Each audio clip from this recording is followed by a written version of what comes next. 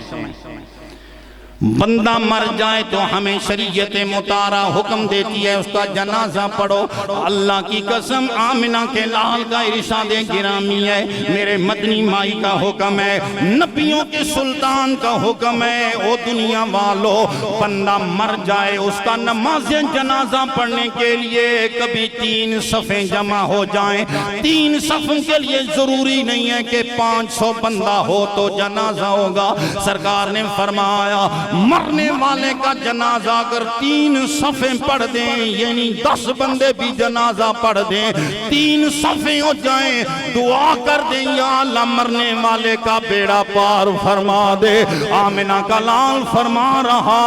رب کو اتنا حیا آتا ہے، رب کو اتنی کرم نوازی آتی ہے، اللہ تعالیٰ 3 صفیں نماز جنازہ پڑھنے والوں کی مان کے مرنے والے کو جنت بھیج دیتا۔ جنازہ تو ہم نے پڑھا، فائدہ کس کا ہو رہا؟ پوچھ رہا ہوں آپ سے۔ اس سے ایک اور بھی آسان بات آپ کو بتاؤں، جو میں بیان کروں یہ حدیث ہے نبی کریم کی۔ بندہ مر جاتا ہے، دنیا سے چلا جاتا ہے، میرے دوستوں میرے بھائیوں، ہم کچھ بھی نہیں کرتے، کوئی ان کے لیے آ کر دعا نہیں کرتے، ہم ان کے لیے کوئی قرآن نہیں پڑھتے، ہم ان کے لیے بیٹھ کر کوئی صدقے تقسیم نہیں کرتے، بس فقط اتنا کہتے ہیں کہ زبان سے ہم کہتے ہیں کہ جناب مرنے والے راجہ صاحب بڑے چنگے تھے، ہم کہتے ہیں کہ آنی صاحب بڑے اچھے تھے، جناب محمد عمران کی آنی صاحب کی امی بڑی چنگی عورت تھی۔ خدا کی قسم یہ 4 بندے مل کر کہتے مرنے والا بڑا چنگا بندہ تھا، یہ میری بات نہیں ہے، یہ میرے آمنہ کے لال کی بات ہے، نبیوں کے امام کی بات ہے۔ میرے نبی کریم نے فرمایا 4 بندے کہہ دیں کہ مرنے والا چنگا بندہ تھا، زبان خالق نکارہ خدا، بندوں کی زبان سے الفاظ نکلتے ہیں، میرا رب فرماتا ہے او میرے ملائکہ تم گواہ بن جاؤ، میں نے مرنے والے کا بیڑا پار کر دیا ہے۔ حدیث پاک جن نے روایت کی ان کا نام ہے حضرت ابو سعید خدری، بولیے۔ وہ کہتے ہیں میں نے مدنی ماہی کے قرب میں جا کر کہا یا رسول اللہ 4 بندے کہہ دیں مرنے والا بھلا تھا، بندے کا بیڑا پار ہو جاتا ہے، اگر 4 نہ ہوں تو پھر 3 ہو جائیں تو پھر میرے نبی کریم نے فرمایا 3 بھی ہو جائیں رب پھر بھی کرم کر دیتا ہے، مرنے والے کو جنت بھیج دیتا ہے۔ فائدہ ہو رہا ہے یا نہیں؟ کس کا ہو رہا ہے؟ جو کہتے ہیں کہ کوئی فائدہ نہیں ہوتا ان سے سوال تو کرنا چاہیے، بھئی مرنے والے کا بھلا ہو رہا ہے۔ صحابی کہتے ہیں ہم نے عرض کیا یا رسول اللہ اگر مرنے والا مر چکا، پیچھے 2 بندے بیٹھ کر کہہ رہے ہیں کہ بڑا چنگا بندہ تھا، سرکار نے فرمایا پھر بھی جنت چلا جاتا۔ حضرت ابو سعید خدری کہتے ہیں میرے نبی کریم کی رحمت کا دریا اتنی موجوں پر تھا، خدا کی قسم اگر میں ایک بندے کی بات بھی کرتا کہ اگر ایک بندہ کہہ دے مرنے والا چنگا تھا، میرے نبی کریم نے یہ فرما دینا تھا کہ ایک بندے کے کہنے پر بھی خدا اسے جنت بھیج دیتا ہے۔